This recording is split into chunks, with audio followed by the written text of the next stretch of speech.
Hey, everybody, and welcome back to For the Booze. For the Booze. That's right. For the Booze. From our new studio. Hey, everybody. How's it going? How are we doing? I was going to wait and see if they answered you. No. You're probably going to hear a lot of bumps and bangs, and we're trying to get used to our new setup here. we're at a desk for once, so Yeah. we're trying to learn how to do the podcast all over again. I guess I can't look at you anymore. No, I know. It's weird. So anyways, we're back again this week. And I remember last week I had said something along the lines like we were all done with the Cody, Satori, and all that, which we are. But there is one last thing that we need to do. Oh. And I'm sure a lot of you know that Jason Hawes put out a video. Oh, yeah. Yeah. Okay. And the title of the video is, it's time to discuss some past things, some recent things, and yada, yada, yada, whatever. I'm sure a lot of you have probably seen this, but because we talked about all this so much, I think it's important that we kind of weigh in on it. Yeah. We're going to give our opinions. We're just going to give our opinions, and nobody has to agree with our opinions, but we're going to give our opinions about all of this, and we're going to finally put this whole thing to bed, and we're going to stop talking about it. Well, I mean, even if things come out as they go, I think that Jason Hawes himself putting out a video relating to this is definitely a good ender for it, because we have watched it and I have some thoughts. I have some thoughts, I have some thoughts too. However, I don't think this will truly be the end of it all. This is true. I think we're either still at the beginning or the mid, like we're midway through it. Okay. Well, we shall see. Now, before we get into that, though, we are going to turn off our phones, Megan. Sorry. We have a listener story. I've been putting it off, but it's not time to put it off anymore. We are going to read this story. I've had this one for a while, and I have no idea what the story's about either. So here we go. You ready for a story? I'm ready. All right.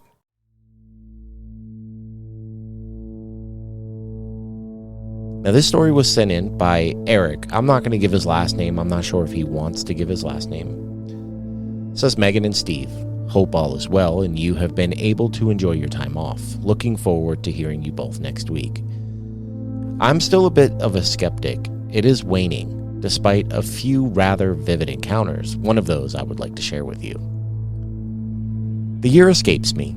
The date never will. The 29th of May.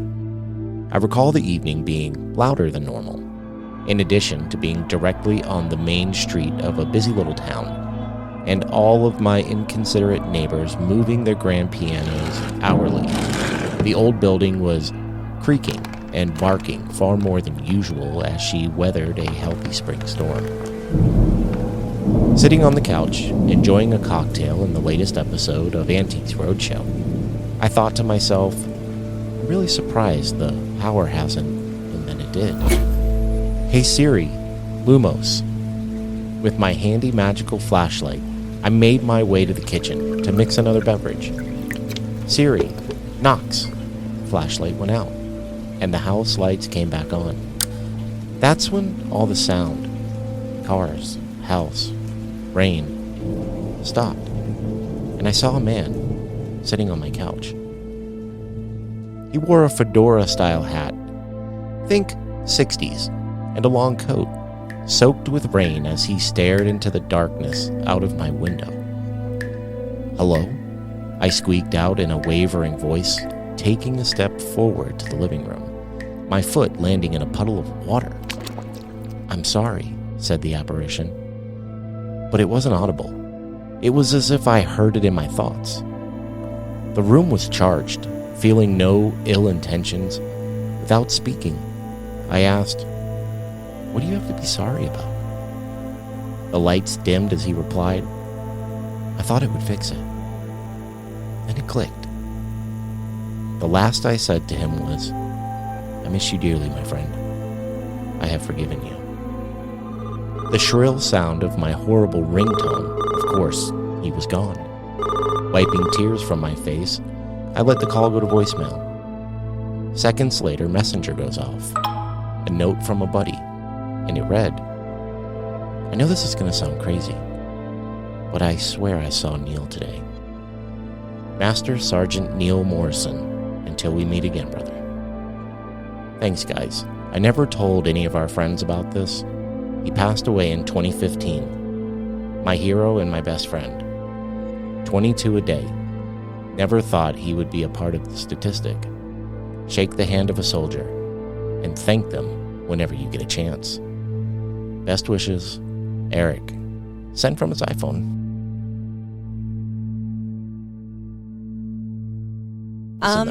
I have tears in my eyes. That was a very emotional story. That was, it was, that I couldn't imagine having an apparition or whatever you thought in the moment that it was sitting on your couch after lights going out and things like that. But let alone to realize who that person is. Yeah. I mean, I think if I would have heard this story a few years back, it probably wouldn't have been so meaningful to me. Yeah. But since losing my brother, I get it. Yeah. And, man, I appreciate that story. I actually wish we would have read that sooner. But yeah, there it is. Absolutely. Thank you so much, Eric, for sending in your story. It takes a lot to open up to a lot of people like this. It does. That was a really good story. Thank you so much. And might I add, I love how you turn your light on and off on your phone as a big Harry Potter fan. I knew you were going to say something. That was amazing. As soon as I heard Lumos, I was like, all right. That was amazing. I know where Megan's going here. All right. But without further ado, we do got to get into the story. Okay. Now, it is a video. I am playing this directly from YouTube, so I encourage everybody listening, if you haven't, then go to Jason Hawes' YouTube page. I'm pretty sure it's still the last video that he posted. Yeah. And it does have an appearance by the debunker. Beardo is in it. Beardo, we love him. Yes. So we're just going to kind of play it, and as we see fit, we will interject here and there. Yes. And give our thoughts, because now, I've said this before on the show, I am from right near where T.A.P.S is in Warwick, right? I wasn't born too far away. So these guys for me were like the beginning of my love of paranormal, and they were like hometown people. So to me it was like another level. So I looked up to these guys. They were the reason I really got into the paranormal. Mm-hmm. I wanted to become like a ghost hunter and all kinds of stuff because of these people. Right. And it's unfortunate that they broke up, and supposedly through this video we were supposed to get answers about what had happened between, why Grant and Jason aren't together now.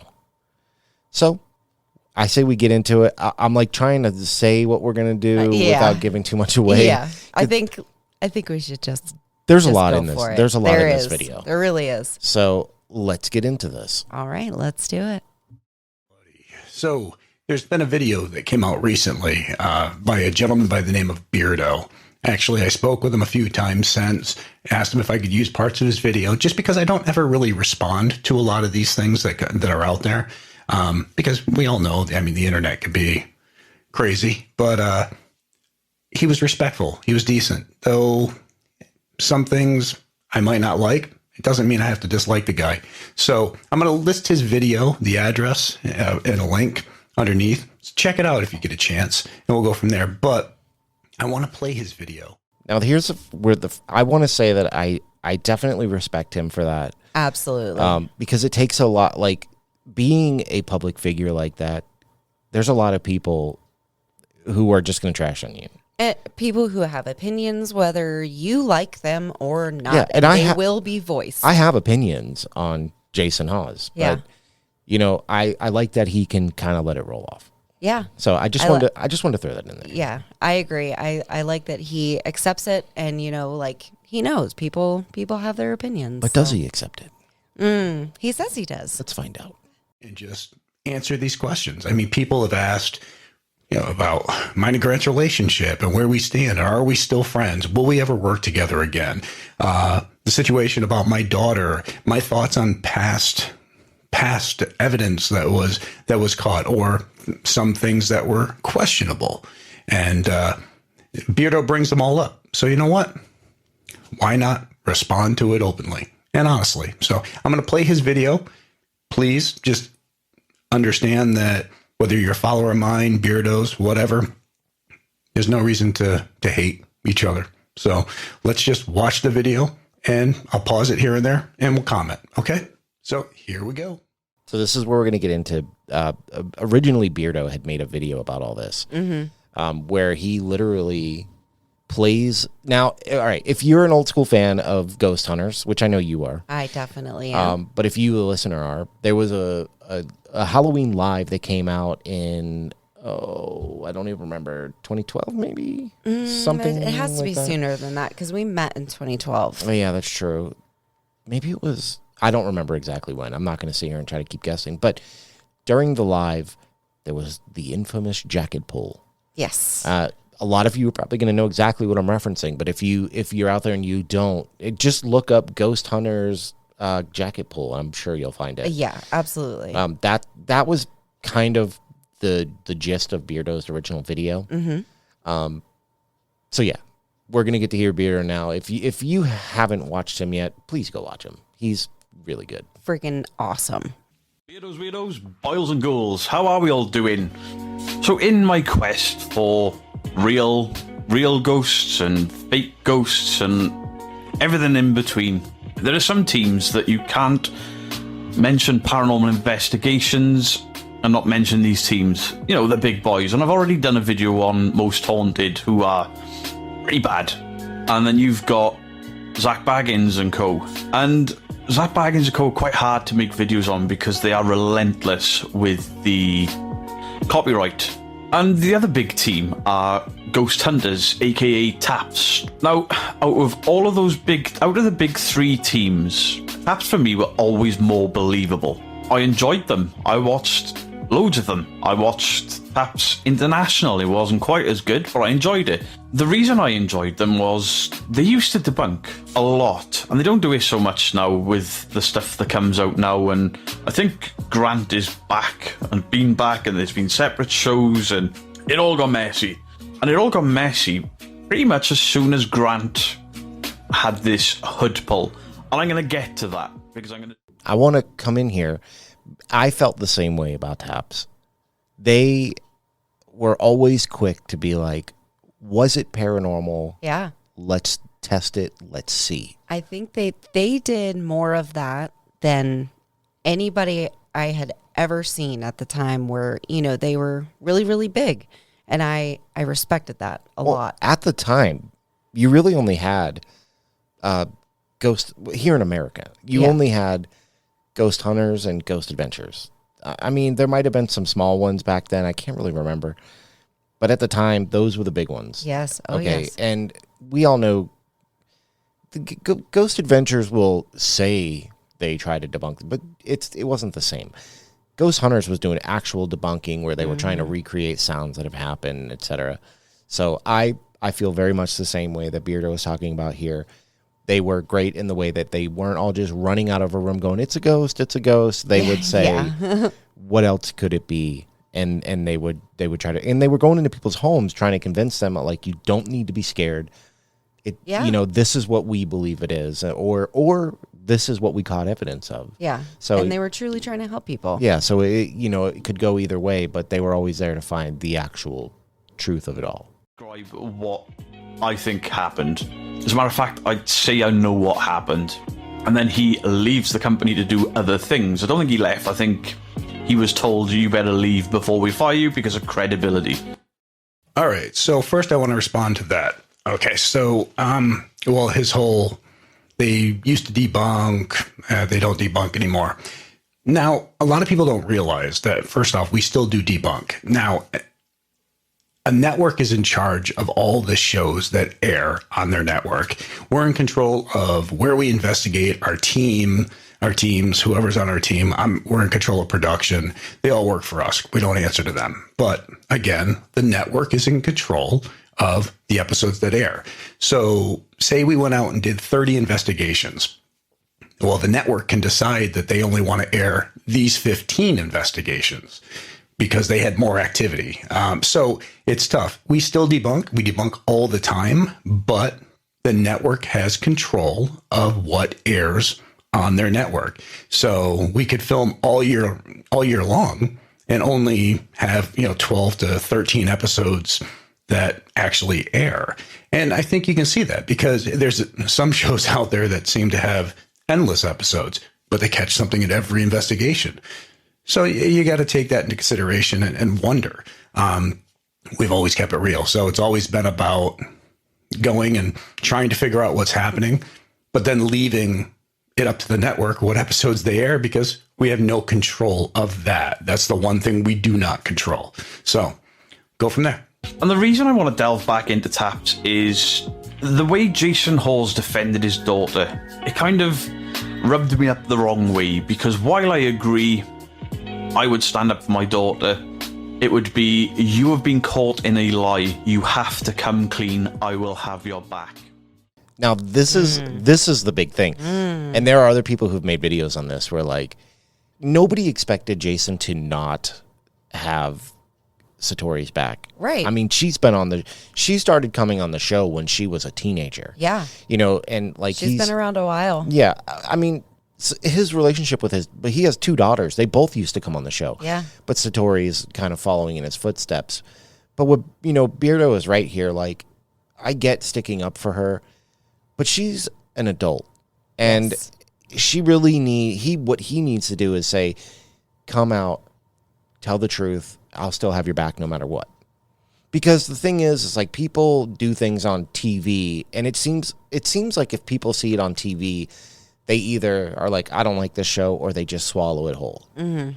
Whereas on YouTube, it's they're not accepting it, and they're going to try to find out the truth. Yeah. And people on YouTube are relentless. Oh my gosh. Like there's no, they don't let it go. No, not at all. And they'll follow and go here and go there and say everything. Now, I did just see that Project Fear is their next couple of videos are at the Conjuring house, so I am very curious. Yes, we have not watched that to yet. see if Cody and Satori make an appearance on that. So. Yeah, we saw the thumbnail scrolling through YouTube, and we were like, wonder. Now, I saw on a Reddit post somebody talking about that they heard that they would be, but we'll find out because of everything that came out. But Beardo is right here. It is okay to have your daughters back. We expect it. We actually, we appreciate that because every one of us would do the same thing with our kid. Of course. I just think you're going about it the wrong way. It's 100%. not about just backing her up and saying it's real. You should, convince her to tell the truth. Yeah. Instead of that, it's like the debunkers are toxic. A lot of us debunkers learned from you. Sam and Colby wanted debunkers to look at their Conjuring House week and to debunk. They wanted our input. Just because nobody likes the input once we put it out there, doesn't mean that we are now suddenly toxic.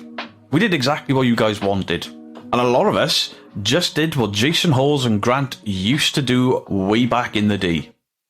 All right. So, he makes some good points here. First off, I'm not going to sit there and say my daughter faked things if I don't know if she faked things.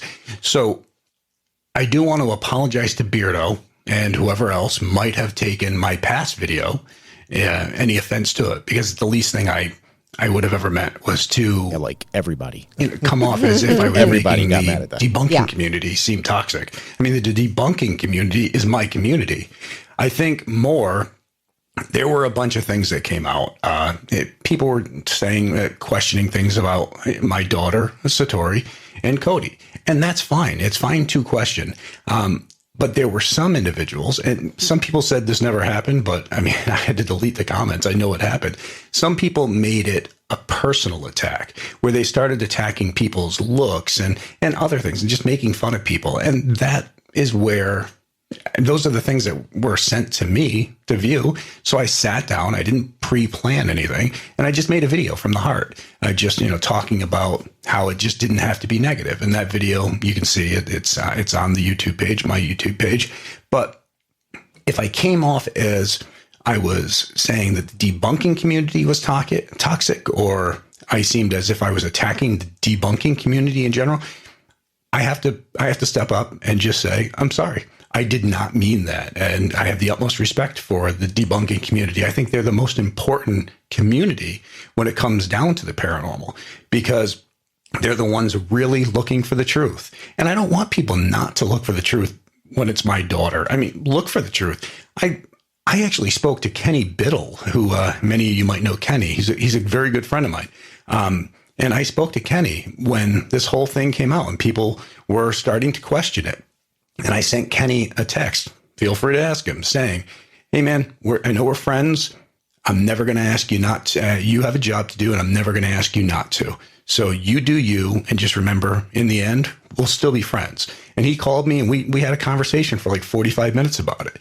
Because no matter if it's my daughter, if it's not, I want the truth. Bottom line, if it was my best friend, who, again, we'll get into some of that video here. But even if it was a best friend of mine, if they faked something, then, well, first off, that friendship would be over.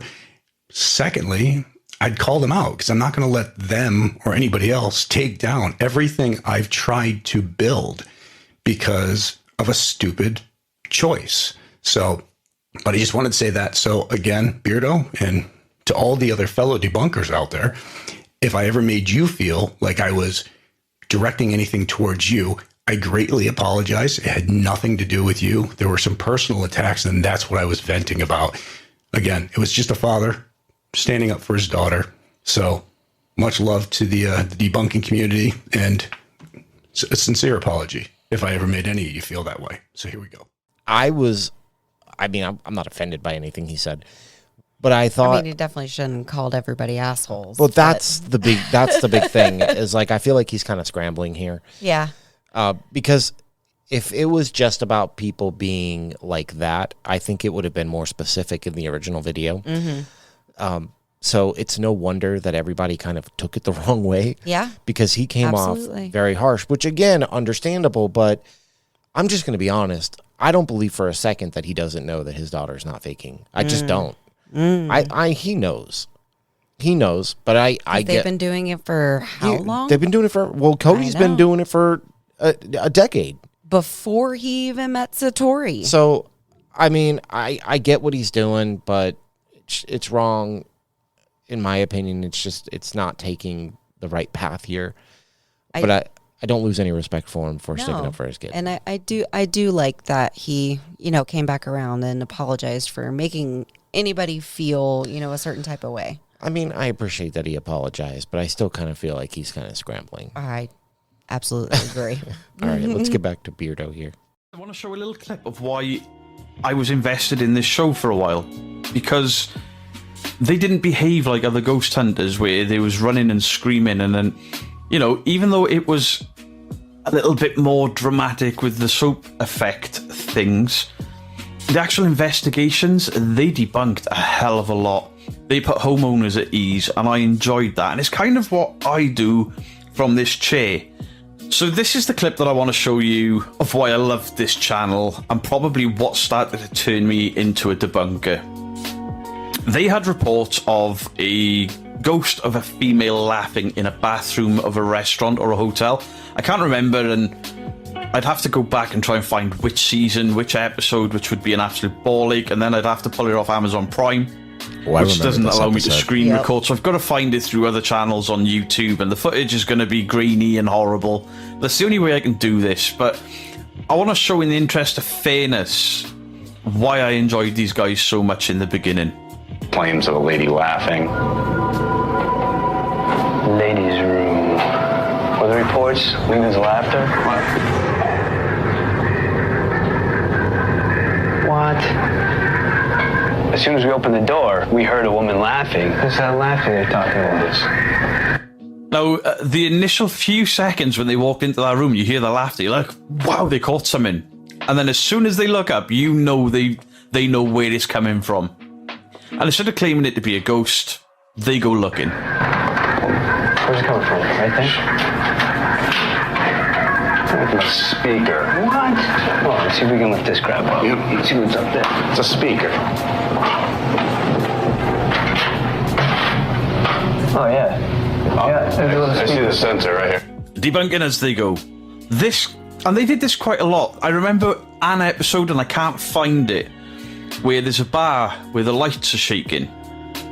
And they go up into the ceiling above it, and they find mechanisms attached to the top of the light fittings from the inside of the ceiling, or it'd be the floor above it, into the ceiling below, that was designed to make these things move. And these people were stupid enough to call this team in whilst claiming they were being haunted. And obviously, it bit these people on the ass, because these guys would present their evidence at the end and be like, you faked it. And I had respect for that, because that's got to be awkward to do. That has to be to sit in front of someone and say, we know you're lying, face to face. That takes some balls. I could do it. I'd actually love to do it. And then we get to this ridiculous coat pull. All right, so, and Beardo, just so you know, that's the same episode. It was Moss Beach Distillery, and out in California. And some people had said, oh, well, all they had to do is research online and see that this place had these things. Well, actually, back then, it wasn't as easy as just researching it online. But we also try not to research a place before we go there. The main reason behind that is, if we research a place and we find out that a young boy died in the back room by the name of Timmy, when we go there, we're going to be contaminated, and we're going to be looking for a young boy who died in the back room by the name of Timmy. So we want to go there totally with a clean slate, looking to see what we catch. And then after we catch stuff, then we want to go and do the research and see if they connect. That way, the evidence stands on its own a lot more. But again, back to the thing. So it was Moss Beach Distillery, and we were really annoyed because we had traveled over 3,000 miles to go there and have this happen, when we could have just been helping out somebody on the East Coast and still going home to our kids. So it's tough. That's things like that will drive you crazy. And we had to argue with the network for quite a while to get them to finally air this episode, because they didn't want to air it. And we kept on arguing the fact, saying, you know what? They did this. We need to show all the investigators out there that people will try to pull this on you. And also, if they try to pull it on you, that we'll put it out there and let the world know. So, because we want everybody to be aware that this, if you ever get called in here, you're going in somewhere that isn't really paranormal. So, and that was the big reason why we fought so hard to get that episode to air. And there's a lot of places that we go to that we still figure out what's going on. But again, we come back to the situation where we can film all these episodes, but the network makes the decision on which episodes air on their network. So if you film 30 episodes, but the network decides, well, we only want to air these 15, there's no control on that. We control the investigation, where we investigate, who's on the team, production, but we don't control what the network puts on their channel. So, all right. Now, there are three... So I remember this episode very well. And I think that the episode that they're talking about, in my opinion, it really helped launch them into like this. Everybody considered them legitimate, because where Ghost Adventures would have went in and probably been like, I'm possessed. Brr. You know, they said, what is this? And they were visibly disgusted by what they found. Yeah, like, wow, really? Yeah, and they left, and they aired it, and they wanted to air it. So for a lot of people, because you think it's hard now telling somebody, like, you're into the paranormal. Imagine what it was like 15, 20 years ago. Yeah. You know, people thought you were crazy. Like, people looked at you like you were nuts. So it really helped, like, legitimize these guys, and it made everybody look at them differently than everybody else. So I just want to throw that out there. That was a great episode, and that was a great job that they did at discovering all the nonsense that was happening at that place. It was just such a ridiculous... Shame on the network for not wanting to put that out there. Shame on you. Was it Sci-Fi back in the day? I think so. Pretty sure it was Sci-Fi. But, all right. Of this coat pull, in that episode that I remember. I think it may even have been 4. And I think that Jason clocked what was going on. I don't think he was in on it. I think Grant just took it to himself to make the show more interesting in this episode. And Jason clearly rumbled him on the 4th one, because in the re-upload to Amazon Prime, this part of the episode is missing the 4th pull. All right. One thing I want to just voice here is I know the episode he's talking about. It was a 6-hour live show on P.A.P. Island in Delaware, I believe. And I've never actually sat down and watched these videos because, you know, there's a lot of things out there that, and I heard speculation. I will never deny that. I don't believe that. I don't either. I believe that he has watched every single episode 100%. in its entirety. Yep. I mean, you make these videos. This is your work. This is what you do. Well, these aren't just videos. These were you know what I mean. shows. You know what I mean. Television shows. There's no way that you don't sit down and watch your videos. Or Absolutely your not. shows. Sorry, We episodes. do a podcast that barely anybody listens to, and I've heard every single one of them. Yep, 100%. I'm just saying. And we're the ones here recording it, and we've heard it. But once everything's done and put together and edited, We and still listen to it. yeah, So I don't believe for a second that he doesn't watch any of these in there. Yep. I just don't. I'm sorry. I'm with you on that. Yeah, that's crazy talk. But there's a lot of things out there that people will throw out there, no matter what evidence you catch. So I always just kind of just figured, all right, well, there's people venting and saying things.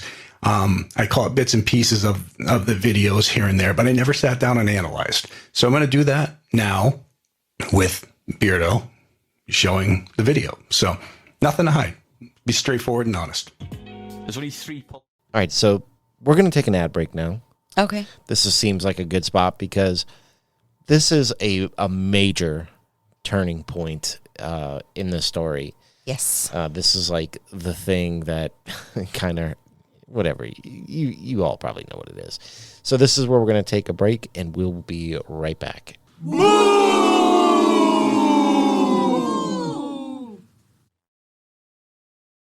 And now, Booze Crew, back to the episode.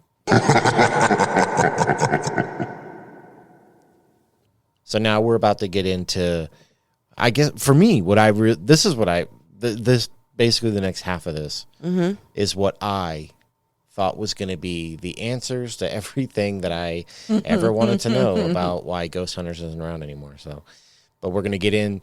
I think we have answers that or questions that we're never going to get answers to. It's all right. I don't need them because I've already said on the show that I talked to somebody who knew them and I know why they broke up. But Yep. So we're going to get into the infamous jacket pull. So let's hear what they say about this. And I distinctly remember the 4th pull because Jason was looking at the hood and his face said everything. And I'm probably going to look for that after I've recorded my initial reaction to this hood pull. See if I can find if somebody else has managed to debunk it or find something. So we'll screen share again. And let's have a look at this hood pull. Whoa. Now, initially, it looks quite impressive. You know, he's walking and there's this movement and he gets jerked back. But when you watch the episode, and you can watch it in its entirety apart from the 4th hood pull, this arm is always in his pocket when that pulling motion happens. And when you see the back of his hood, it doesn't pull out from him to give him that jerking movement like he's been pulled back. The hood pulls down.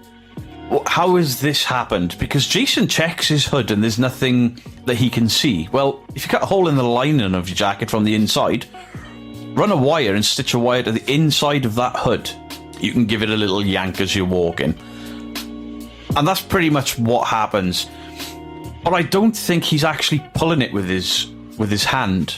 I think he's got some sort of retractable keychain. I used to have them for work because I did security. I had loads of bunches of keys and you'd put them on your belt on these little metal belt loops, extend them out so you didn't drop keys, etc. If you dropped them, it'd swing and then retract back in. And I think You know all about these. I sure do. I wear one to work every single day. It's Now, like a badge reel. If you've never seen this video, so Grant is walking through I think it was like a cave or something. But you see his hand never leaves his pocket, and the collar of his jacket just pulls down with like a lot of force. Yeah, but pulls down to like towards his feet or his butt, like down his back. Yeah, it doesn't pull outward. But he like jerks backwards, like he's being Snatched pulled by his collar. And snatched backwards, where he's pushing back where he would have been pulled down. That's right. And like Beardo says, this happens 4 times in this episode. So people started, speculating things. And having some opinions? Definitely having some opinions. And questions? Yeah. One of these, and he's just pressing a button in his pocket. And he seems to be very aware of where Jason is stood, and he tries to keep out of his sight, apart from one area. And we'll see if we can find that, see if somebody else has debunked it, and of course I'll give that person the credit. What was that? Pulled on my coat.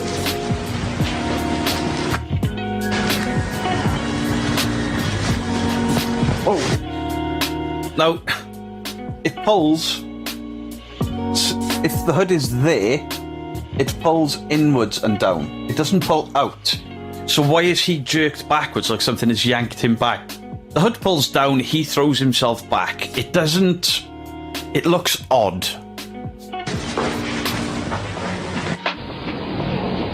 So go into slow motion.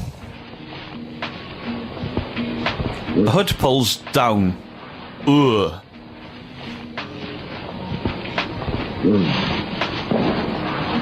So his body language or his movements, the hand in his pocket, it's all offset alarm bells ringing. Okay, so the video that I showed you earlier on today was Ghost Hunters Live 08. Grant's goat? Grant's coat gets pulled close analysis. VV ASAP is the channel. And his video is about how real this is. So with some searching, I have found former GH fan. He's only got 156 subscribers. This video is from 2008. Now, I haven't seen this, so we'll get to watch it at the same time. Let's see what this guy is. Hopefully, he debunks exactly what I have described on that one scene. This video is only 1 minute and 45 seconds long, so don't hold up much hope for it. I guess it's got something to do with copyright. This thing, all right. So this clip that he's about to play was literally years. This was before debunkers came along. Yeah. Oh, yeah. So this goes to tell you how long people have been trying to figure out if this clip is fake or not. In 08, I man. Definitely thought it wasn't dude. that long ago. I was in my 20s. Oh, my God. 08, I was just having my first kid. Man. Wow. Yeah. Wow. So that was 3 years after I graduated high school. Man. Makes me sound terrible. Not that we're older now, so the age gap is good. And we didn't meet until 2012. So Yeah. So it's not like I was like picking her up from high school as a grown man. So whatever. So people have been trying to get figure this clip out for a long time. Yeah. And for good reason. Like I said, if you haven't watched any of these clips or either one of these guys' videos, watch it, and it's something to see, that's for sure. This out. Ghost Hunters Live coat tug collar debunk. That's what we were looking for. Right, the purpose of this video is to illustrate 3 points. Grant's collar was pulled down and not back as was stated. That's exactly what we've said, causing the collar fabric to bulge outward. Grant's jacket does not move with the exception of his collar fabric. Finally, the Grant could not have been pulled back as an unseen force by an unseen force as was stated. We will illustrate this by removing the forward tilt of Grant's body, allowing us to see exactly what that collar is doing. See, it's the top of the hood pulling down, which bulges the back. Cool. So they're just examining. Now look at his right arm. Pull. There is a movement to him pulling down. His body language is all wrong. Now whoever's edited this have changed the camera. They've tracked the camera to stop the backward jerk happening.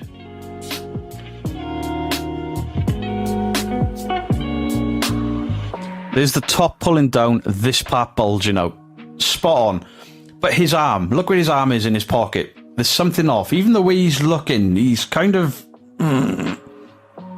It was all off. It was all off back then. Grant's got his hand in his pocket. 25% speed. And he's just slowing it down. They're just showing it over There's and over. the pull with the left arm.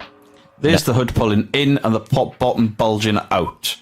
He leaves go, turns around. I just got my coat pulled. It's very Okay, suspicious. so this channel is called Episode it's off, for sure. Absolutely. CJS2, or was that LL? While investigating Fort Delaware. And this video is 15 years old. Why am I covering something that's 15 years old? Because these were the guys I believe. Now, he's got multiple camera angles on this. Let's have a look. Right, I'm going to mute this and then slow this one down because I haven't seen this angle for years. The previous ones they were watching from a side view, and now this There's one his is hand like going into his straight pocket. from the back. There's Yeah, a button they're just clicked and trying to cover look at that every depression direction. there. And then he does the...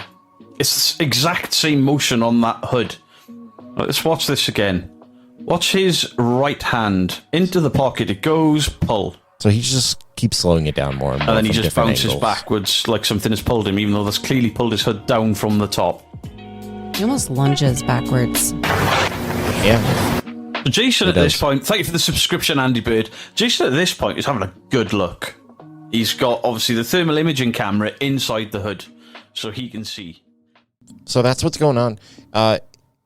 You see the jacket pull. He shows it 1,010 times. Different angles, because there are multiple angles of this. It looks off. Grant's got his hand in his pocket. The jacket pull goes straight down towards the ground, yet he pulls backwards like if you were to, snatch somebody up by the back of their shirt collar.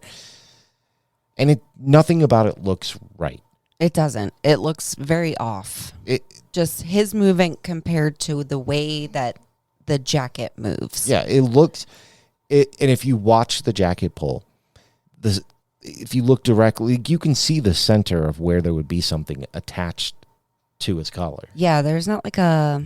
It's like a hard dent or like divot, or I don't know what you'd call it, but like like when you pull a string on your shirt? Yeah. It looks like that. Yeah. Or it looks like if you were to pull something with just 2 fingers compared to a whole hand. Yeah, it's such a small pinpointed spot that it just looks unnatural. Yep. And I have some thoughts about what he's going to say after this. So let's go. Let's do this. He needed a torch and a proper camera, or a torch on his eyes, to be fair. But obviously, he's trying to prove to us, which is why I don't think he knew what was going on. But he was suspicious. His body language is just off. As in, he looks quite pissed off. Jason's checked the hood, but if that retractable wire is just fished up through his coat and sewn into the sort of the ridge of the end of the hood, Jason's not going to feel that, which is what makes me... He was looking hard because he clearly didn't believe it, but he couldn't find anything there in the dark. He used the thermal imager to look for some reason instead of his eyes. But I don't believe he was in on this, and his body language says he was quite pissed. All right, so let's comment on quite a bit here. I wanted to... Yes, let's comment on quite a bit here. This is the only point in this video I disagree with Beardo. Okay. I believe Jason knew about it. They're gonna say something else coming up here. Well, Jason's gonna say something else coming up here that makes me believe that he knew what was going on. It was because all he had to do was look inside Grant's collar, like inside of his shirt, have him take his jacket off. I believe that he did what was necessary to make it look real. Okay. Now, look, how do I say this? If you go on YouTube, this isn't the only instance where people have, quote unquote, caught ghost hunters faking. Right. Okay. So I just don't believe that this is the first, maybe it is the first time they did it, but I think he knew. I think it was planned. And it happened during a live, which made it even better because if you were around back then, a lot of people watched that live. I'm sure it's they Halloween night, man. I'm sure they made a ton of money because they even had like this interactive online feature where they would show multiple cameras in different areas, and it was up to you, the viewer, that if you seen anything, you had to let them know. Yeah, and it was almost like a live stream now. I mean, it basically was. It was, but it was, broadcast on television. But it's the same thing. It was like if Twitch all of a sudden streamed on television. Yeah. But it was really cool. It really was. Yeah, it was super neat. It was an interactive experience. Yeah. So what better place to have something so monumental happen than on live television? So these guys climbed into the ceiling of a bar to find mechanisms, but he couldn't think to ask his friend to take his jacket off for a second. I don't know. I feel like maybe it was previously discussed, like making something like this happen. If you caught me in bed with another woman and I told you that I was giving her CPR to save her life, would you just believe me? Absolutely not. No, you would investigate. And I don't even think I'd investigate. I would just act. But you know what I'm saying? He knows. Like, I will not be convinced that he doesn't know. But I'm gonna be a little gentle here and say that I still didn't hate them for this. Yeah. Because in my opinion, I've said this many times on the show, when you're on television and you rely on views, like and ratings and things have to happen. Networks. Nobody's going, you're not going to have a large crowd of people watching you week in and week out if nothing ever happens. Yeah, absolutely. And I get the reasoning behind all of that. I do. I truly do. So I didn't hate them for it. I was a little upset by it, but I'm still not mad at them. They did what they had to do. But I truly believe that Jason Hawes knows about it. Okay. I don't believe that he is oblivious to this. In its entirety, because I wanted people to see what Beardo and others have actually talking about, because I've got nothing to hide when it comes down to this. As you can see, first off, when you can see at one point I say something about they said they caught it on the thermal. That's because I've got an IFB, which is a little earpiece in my ear so I can hear what's going on, because I'm investigating and so forth, but I'm also listening to hear if another team is having better activity than us. I can have them swap over to that team because I'm producing the show as well. Also, if they're cutting to commercial, whatever. So if somebody's got to take a bathroom break, we can do it that way. So Grant had these experiences. It's really the first time I've sat down and analyzed this video close, but Grant had these experiences. I didn't. I can see what people are saying. If somebody grabs onto the back of your jacket and pulls, it's going to actually come out, unless they're pulling downward. But then again, I mean, the way the fabric moves, it's strange. There's no question about it. I didn't realize it happened 4 times, and I've also seen some other people say about after I check the back of his jacket and I pat him on the back that it goes down a little bit, like something moves. I totally understand that. And you know what, to Beardo's defense and everybody else's defense, I'm looking at the video and, there's definitely things that make you question. Now, I do remember hearing some bickering after the live show on this, because you got to remember, it's a live show. We're trying to move along. We're in pitch black. I guess at that point, I mean, I looked as close as I could. I'm in the jacket. I'm folding everything up. And even Beardo was saying about that. So the only other thing I could have done would be to ask him to remove his jacket, which I didn't think about at the time, to be honest with you. So that's on me.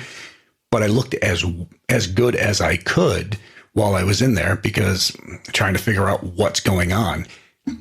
I didn't really see it happening myself, because you don't realize those cameras that you're seeing us on are IR cameras. We're in pitch darkness, walking around with nothing but our equipment and little flashlights. So it's tough.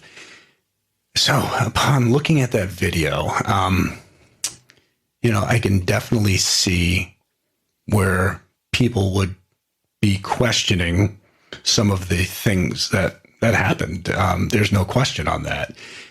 I do remember talking to Grant after the live show, and Grant told me that, man, it kept happening to him. And that's all I could take from that, because I tried to see if there was anything in the jacket and all that stuff. So from there, I had to take Grant's word on it. And knowing Grant for 15 years prior to this show, Grant never seemed like the type who would try to pull something like that, that would fake anything, because it was always about keeping it real to us, to the point where I can't get into too much detail, but there was one thing that happened in between season 4 and 5 where something was changed. Now, it wasn't evidence, but it was just a piece of footage that was changed, a little piece of a thermal thing. And we caught wind of it, but we didn't catch wind of it until after the episode aired. And when that happened, it created a complete lockdown of the show, where you can talk with Grant and Steve or Dave. We literally came to a screeching halt and walked off the show, because we were not going to allow production to manipulate or change or do anything to any of our video, our evidence, or anything like that, because that should be nothing that they're ever able to do. Because bottom line, a production company can go on to make 1,000 shows. Did you want to say something? I do. So they're saying that, things happened and they manipulated a piece of something. Footage. Right? Yeah, so they walked off. You can't do that on a live. No. You cannot do that on a live. But he's not talking about the live. I understand that. So what better opportunity? Yeah. I still...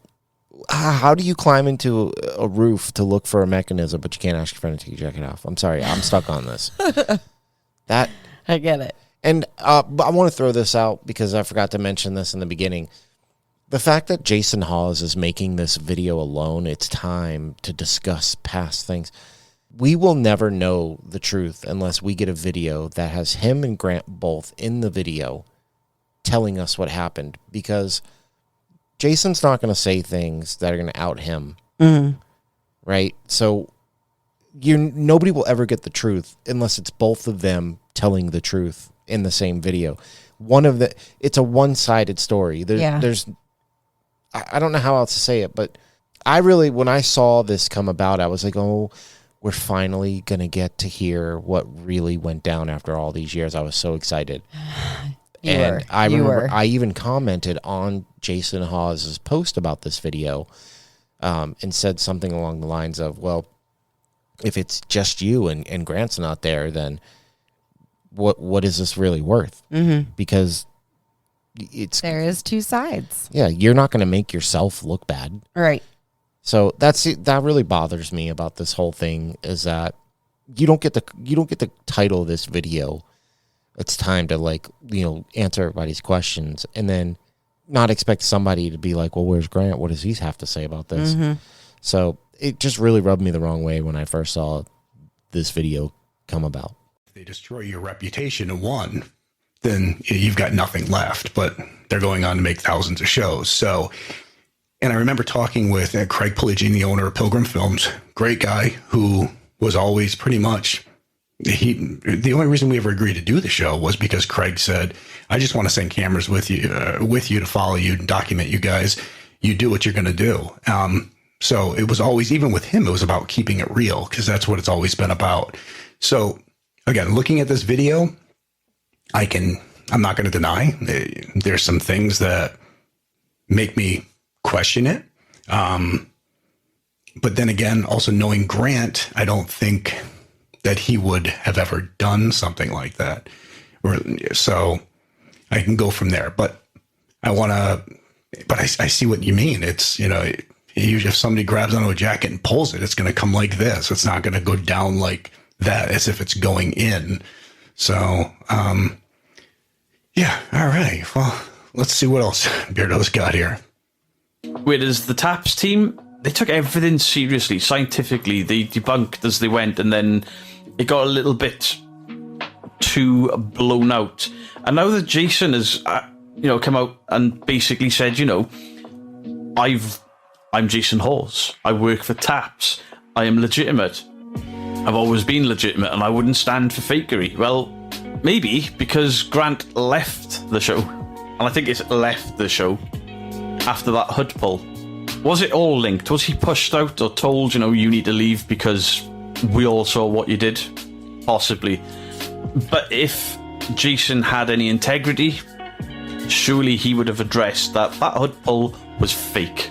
I don't think he did. And, I've had a look online. There's nothing I can find where Jason has outwardly said, I call Grant faking. Maybe it was some sort of allegiance because of friendship, but if I was working with someone and my entire business and my integrity was at risk because of a stunt, I'd call them out. I'd have to. So guys, let me know what your thoughts are in the comment section down below. I know this is old, but I may have an audience that are not aware of this.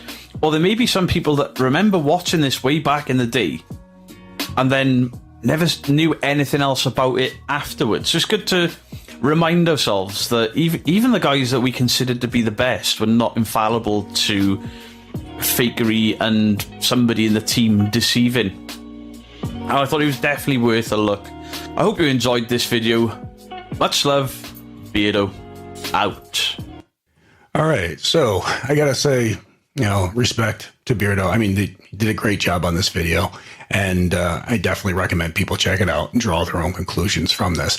Now, when it comes down to Grant leaving the show, Grant didn't. I know there was speculation. Oh, this is where Jay and Grant's relationship fell apart, and Grant was still on the show for seasons after this.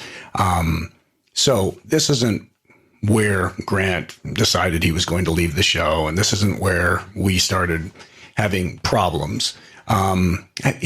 So let's be honest. I mean, we're together with each other. I mean, we hung out for 10, 15 years prior to the show, but we were together with each other all the time. So whether it was plumbing, which I trained him as a plumber and he rode with me.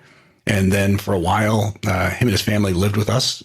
So because he'd moved back from Utah, and then the show took off. So we were on the road, 5-6 days out of the week with each other the entire time. You can wear thin on each other. You can. Bottom line, I don't care who you are. You wear thin on each other. So of course there was tension there, and a lot. Grant leaving the show. So on the screen while he was saying that they spent so much time together. So Grant leaves the show 4 years after the live show. And then it also said that they also owned a hotel, and a bar and a restaurant together as well. So I just wanted to add that in there. And he says that they were friends for like 15 years before that. Yeah. And, fair enough. But, I mean, if you're really friends, I don't really feel like that should matter. I don't think so And either. I think Utah that's like, represent. hey, more, yeah. What's up, Utah?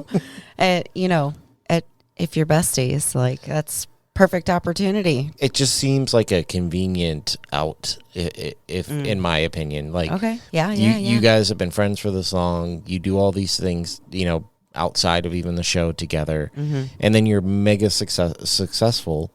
Huge. From the TV show. Yep. And you're like, oh, we're just on each other's nerves now. We're done. Oh, okay. This is what I mean by not having them both in here is that you're getting Jason's version. One side. Yep. Where he's going to look his absolute best. And it also rubs me the wrong way how maybe he did train Grant to do the job and everything, but why does that need to be said? I feel like Jason has a very big boss complex. Like I'm the boss. That's a good way. My way or the highway. We got to do this my way.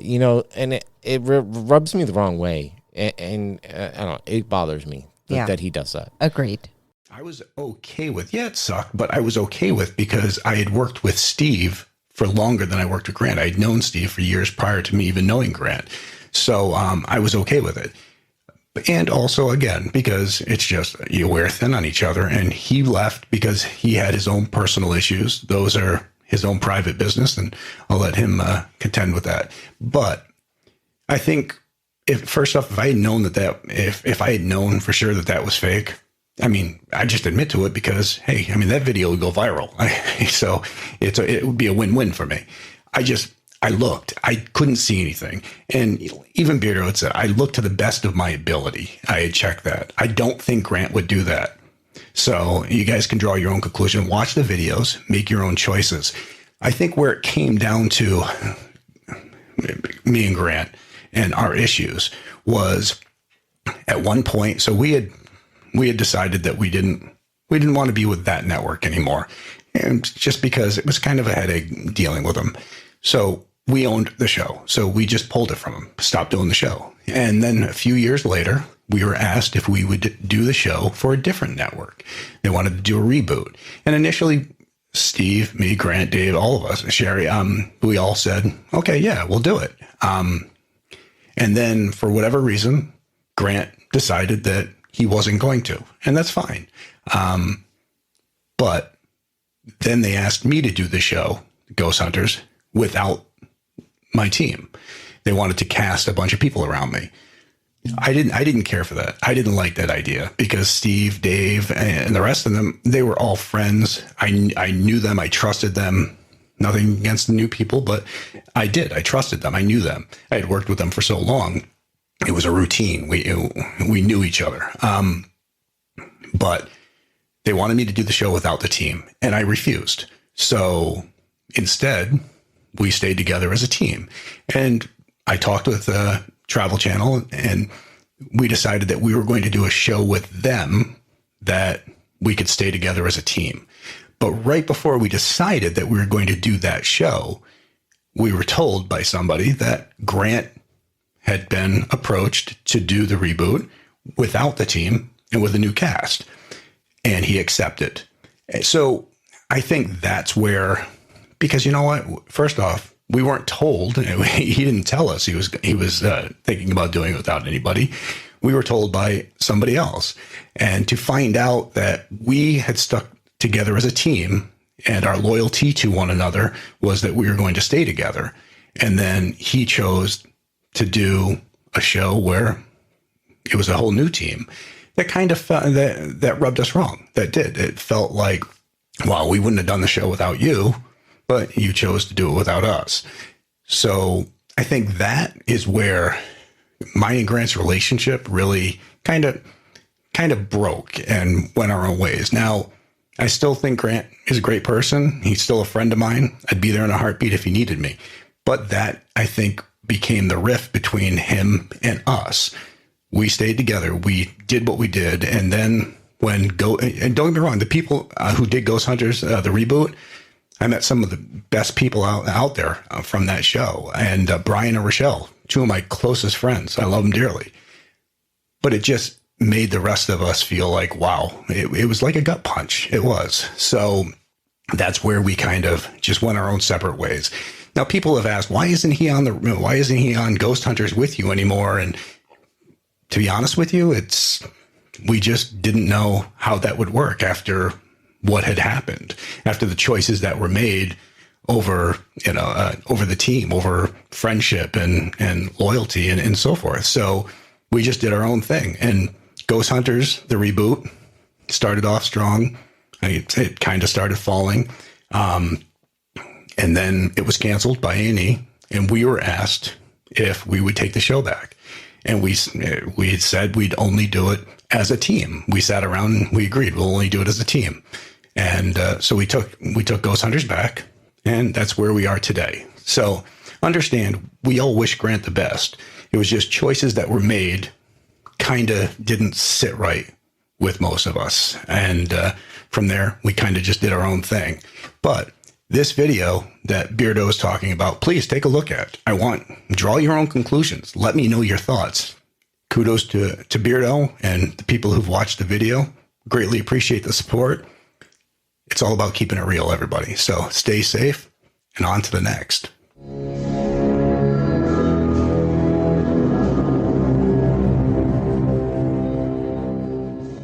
So, Well. we're at the end of that now. I have this last part of the video is where I actually have the most issues with the entire video. And it goes like this. If there wasn't really an issue between Jason and Grant, first let me say this. the reboot that Grant did, Jason keeps saying that they all felt betrayed. But the people that were on that show were on Ghost Hunters. Yeah. They weren't OG Day One people, but they were people from the show. For a long time. So I'm very confused by that statement, honestly, because I remember watching the redheaded Kristen on the show, the original show. So I don't really understand that. And then, yes, it got canceled, but then you follow that up with, oh, well, he's not on the show now because everybody felt betrayed. Betrayed by what? You guys said you didn't want to do the show. Yeah. Agreed. So what's there to be betrayed about? And I feel when he says, you know, like, oh, they felt that way because, oh, we all stuck together and you went off and did your own thing. There's more there. Oh, there's way more. There's for so sure. much more there. And again, like you said, there's one side of the story here. Yeah. Just one. So I don't think Grant will ever really. I don't think so either. I respect it. I think I do. You know, Grant was always more my favorite, to be honest. I love Grant. I just feel like he's letting this chapter in his life close, which is perfectly fine.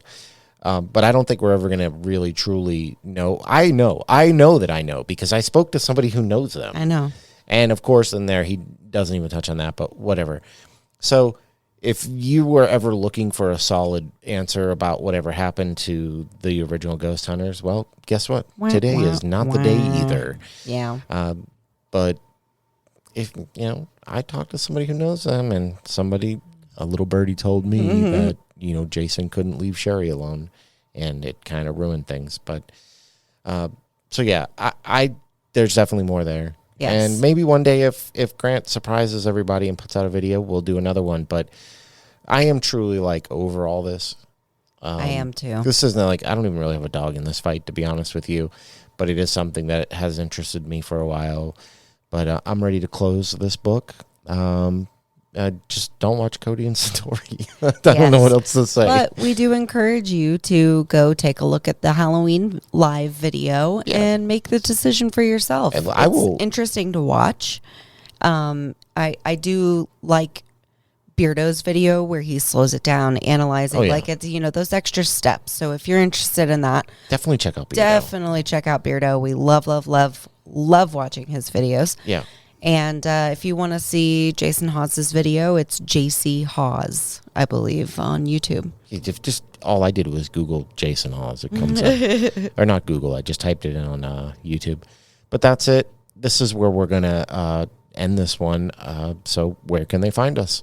They can find us on Instagram at @forthebooze_podcast and on Facebook at For the Booze. You can also find us on YouTube at For the Booze, and obviously by the struggles we're having, you can see videos on there soon because we're trying to get used to the setup. We are. We've got our little studio set up and it is almost finished. That's right. Well, we still need a camera. Yeah.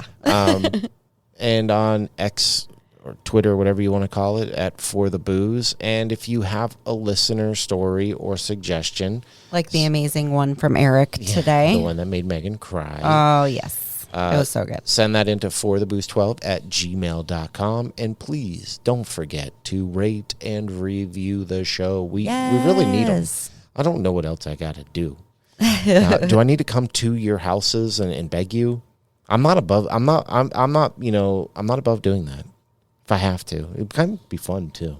I know. Just travel around and be like, "Hey, hi, hello, excuse me, on your phone." Let me see your phone. So I guess this is where we're going to end it. So what do you say? We get out of here? Yes, let's do that. Thank you, everybody, so much for listening, and we will see you in the next one. See you in the next one. Bye.